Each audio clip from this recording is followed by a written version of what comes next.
अक्सर मोहब्बत हमें वहाँ मिलती है जहाँ हम सिर्फ तलाश करते हैं, उम्मीद नहीं। आज की कहानी है राघव और अंजलि की, एक ऐसे रिश्ते की जो शुरू तो हुआ था एक मैट्रिमोनियल ऐप से, पर खत्म हुआ एक तरफा मोहब्बत के साथ। राघव 35 साल का था, एक सेटल्ड स्ट्रेट फॉरवर्ड इंसान। जिंदगी में सब कुछ था, एक अच्छा बिजनेस, एक खुश परिवार, बस कमी थी तो एक साथी की। उसका परिवार चाहता था कि अब वो शादी कर ले, तो राघव ने एक मैट्रिमोनियल ऐप पर अपना प्रोफाइल बनाया। वहीं उसकी मुलाकात हुई अंजलि से। 30 साल की स्मार्ट, इंडिपेंडेंट और बेहद ग्राउंडेड लड़की। पहली ही बातचीत में राघव को लगा यही है वो। मैसेज, कॉल, देर रात की बातें, धीरे धीरे दोनों के बीच एक बहुत ही अच्छा कंफर्ट जोन बन गया। राघव हर छोटी बड़ी बात में अंजलि का ख्याल रखता। अगर अंजलि का दिन खराब होता तो वो उसे हंसाने के लिए हर कोशिश करता। अगर वो बीमार होती तो दवाइयां भिजवा देता।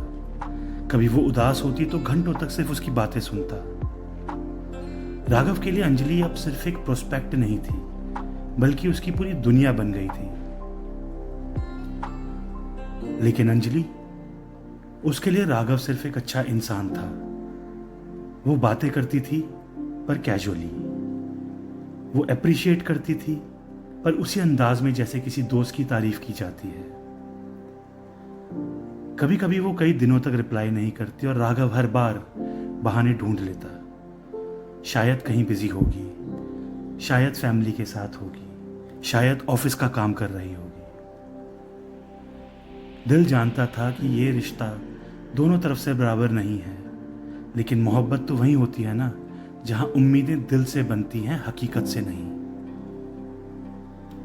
कुछ महीनों बाद अंजलि ने साफ कह दिया, राघव तुम बहुत अच्छे हो, लेकिन मैं तुम्हें वैसे नहीं देखती। बस ये एक वाक्य और राघव की सालों की उम्मीदें, उसकी चुपचाप की गई मोहब्बतें सब बिखर गई।